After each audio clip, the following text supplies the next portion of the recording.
RRB, l'invité du matin.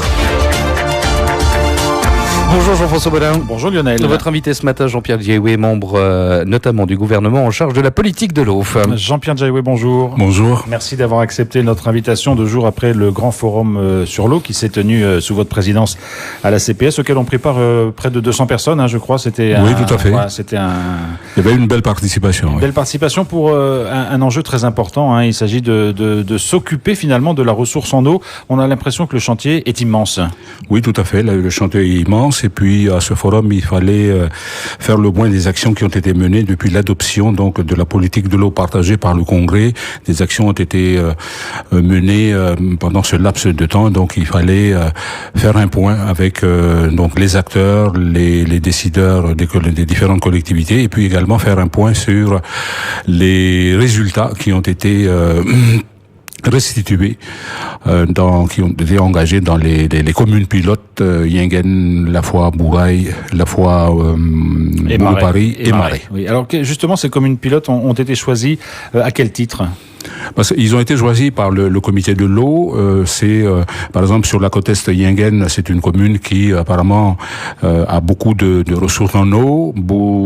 La fois Blue Paris, parce que ce sont deux communes qui sont vocation plus agricole, et puis les îles Loyauté, où avec des spécificités, des difficultés particulières. Donc c'est la raison pour laquelle ces différentes communes ont été choisies. Alors Jean-Pierre Djaoué, vous l'avez dit, il y a une politique de l'eau partagée qui a été votée par les élus du Congrès en mars dernier. On va pas parler du bilan de ce qui a été fait parce que finalement le laps de temps est très court, mais plutôt des chantiers qui vous attendent parce qu'on a l'impression d'un chantier énorme. Quelles vont être les priorités en matière de préservation de la ressource, notamment parce que c'est un point sur lequel vous insistez beaucoup? Oui, tout à fait. Là, il y a des priorités qui ont été pointé par ce deuxième forum de l'eau organisé donc dernièrement à la CPS. C'est la première priorité, c'est la sanctuarisation, la protection des zones de captage et des ressources que l'on connaît aujourd'hui. Ça, c'est la première des priorités. Ensuite, il y a le problème de la potabilité de l'eau, et ensuite tout ce qui concerne l'assainissement. Et ensuite tout ce qui est eau pour disons le monde agricole. Alors la sanctuarisation de la ressource, en tout cas des captages, etc., ça va passer par quoi? Ça veut dire qu'il va y avoir vraiment des travaux qui vont être entrepris pour faire en sorte que les lieux de captage soient vraiment extrêmement bien protégés? Oui, tout à fait. C'est d'abord un peu partout dans toutes les communes de la Nouvelle-Calédonie, parce que c'est une compétence communale. Le constat que l'on fait aujourd'hui, c'est que beaucoup de captages ne sont pas protégés. Donc la première chose, c'est de mettre en place les périmètres de captage, et ensuite de mener des campagnes de sensibilisation auprès de nos populations concernant la protection des bassins versants. Alors sachant que les situations sont très diverses en Nouvelle-Calédonie, évidemment sur la Grande Terre, c'est très différent dans les îles où protéger la ressource, en fait, ça veut dire protéger les nappes phréatiques. Oui, tout à fait. Pour les îles Loyauté, donc les priorités sont différentes, comme vous le dites, parce que les situations sont différentes. Donc dans les îles Loyauté, c'est la nappe phréatique, c'est la lentille d'eau douce qu'il faut protéger absolument. Donc là-bas, les priorités, c'est plutôt dans un premier temps la filière déchets qu'il faut absolument maîtriser, et puis le traitement des eaux usées, donc s'agissant de l'assainissement. Et lorsqu'on a été à Marais, une des questions prioritaires, c'est de dire est-ce que l'eau qui est servie aux populations est une eau qui est potable. Donc, alors ça, c'est un grand point, parce qu'on s'aperçoit effectivement, et peu de gens le savent, que les critères sur la potabilité sont très très larges. Il va peut-être falloir les resserrer, faire en sorte que l'eau soit potable pour toute la population calédonienne, ce qui n'est pas vraiment le cas en ce moment. Oui, tout à fait. Les critères ne sont pas... Il faut arriver à faire en sorte à ce que les critères sur l'ensemble du pays soient les mêmes. Et aux îles Loyauté, on voit bien que les gens se posent des questions.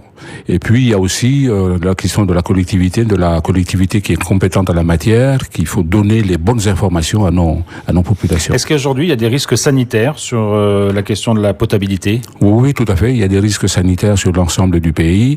Et l'eau, ça y va de la bonne santé de nos populations. Donc on peut pas jouer avec la potabilité de l'eau, mais aujourd'hui on constate que il y a encore un nombre important de nos populations qui n'ont pas accès à l'eau potable. Donc ça c'est aussi une priorité, bien évidemment. C'est aussi bien évidemment une priorité. Oui, tout à fait. On va pas rentrer dans le détail de tout parce que le chantier est énorme. Je crois qu'il y a près de 700 actions qui ont été retenues et définies. Donc à vous maintenant de les prioriser.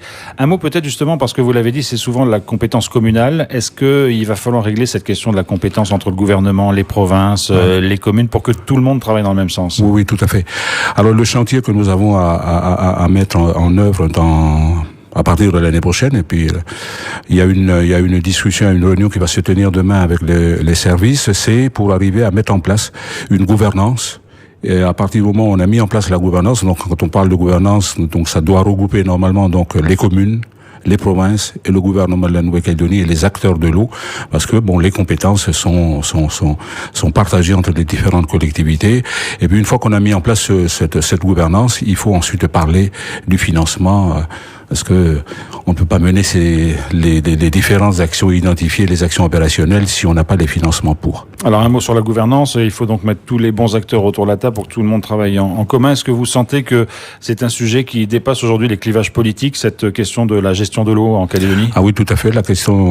Cette question de l'eau, elle dépasse bien évidemment les clivages politiques, et tout le monde s'accorde à dire que l'eau devient quelque chose d'important pour le pays et que on doit tous travailler de concert pour aller dans le sens des objectifs qui sont fixés, de pouvoir donc les mettre en œuvre cette politique de l'eau de la Nouvelle-Calédonie. Au-delà de la mise en œuvre de la politique de l'eau, est-ce qu'il y a une menace sur la ressource eau en tant que telle? Est-ce qu'un jour la Calédonie est menacée de manquer d'eau, par exemple? Oui, il y a certaines régions de la Calédonie, il faut faire attention parce que l'eau peut disparaître à un moment donné, mais on a des périodes où quand la pluie revient, donc on peut croire que l'eau va revenir, mais il faut faire attention parce que les ressources peuvent à un moment donné, si on ne fait pas attention, peut être amené à disparaître. On le voit dans certains endroits de la Calédonie. Autrefois, où il y avait souvent de l'eau dans un certain nombre de criques, on voit en période d'étiage que l'eau, il est plus là. Donc il faut faire très attention. Alors deux points importants, Jean-Pierre Djaïoué encore. Quand on parle de l'eau, de l'utilisation de l'eau, on pointe souvent le monde agricole comme étant un gros consommateur d'eau et que c'est de l'eau un peu perdue d'une certaine façon. Est-ce que là, il y a une réflexion à mener aussi? Oui, tout à fait. Il y a une réflexion à mener, mais c'est l'eau agricole est quelque chose. C'est un objectif prioritaire également fixé par donc les objectifs stratégiques et transversaux de la politique de l'eau partagée, parce que l'eau est en même temps ça participe à la production de la richesse de notre pays, donc surtout en matière agricole, industrielle et tout.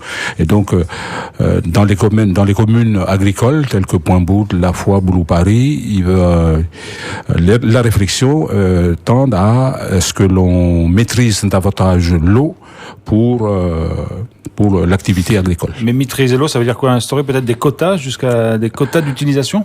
Des quotas d'utilisation, mais aussi peut-être améliorer tout ce qui est captage et puis voir comment on peut. Bon, donc ça c'est la retenue d'eau collinaire parce que on se rend compte que quand il pleut, il y a beaucoup d'eau et puis au moment des saisons d'étiage, il y a plus d'eau. Donc comment on retient cette eau, c'est toute la question. Ça demande également des financements.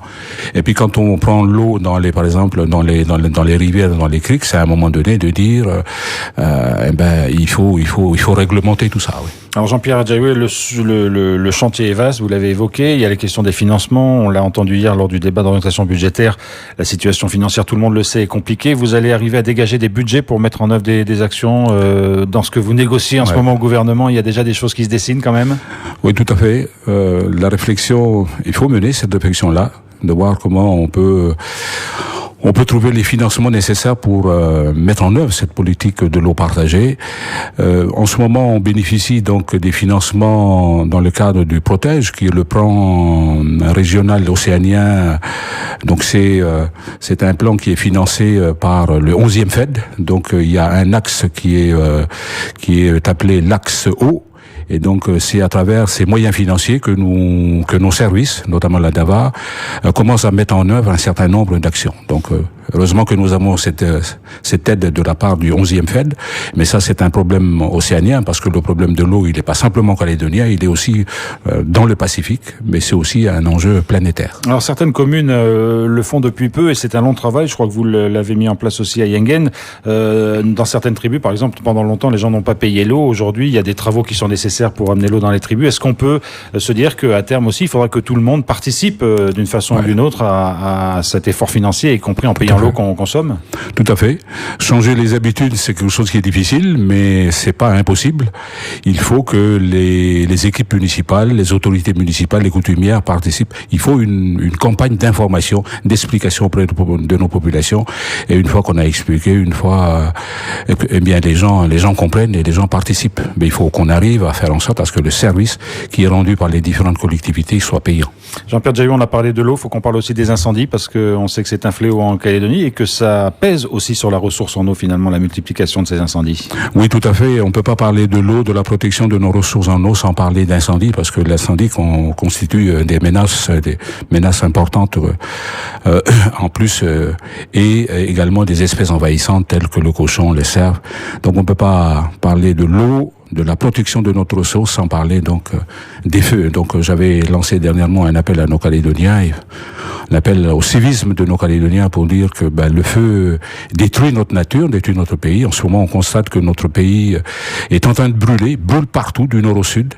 Heureusement, les îles Loyauté, ils sont bien protégés et les gens sont conscients donc des problèmes, des difficultés qu'ils ont. Donc, mais ici sur l'ensemble du pays, c'est un appel. Il faut, à un moment donné, on prenne conscience que le feu détruit notre environnement, notre biodiversité, et puis c'est nous-mêmes. On se met en danger si on continue à brûler notre pays. Donc, c'est un appel que je lance à l'ensemble des citoyens. Et un appel que je lance également à nos coutumiers, à nos parents, aux clans, aux familles, parce qu'il faut parler aux jeunes, à ceux qui vont à la chasse, à ceux qui s'amusent à brûler les montagnes. Non, il faut faire attention. Jean-Pierre Jaillot, merci beaucoup d'avoir été avec nous ce matin. Merci.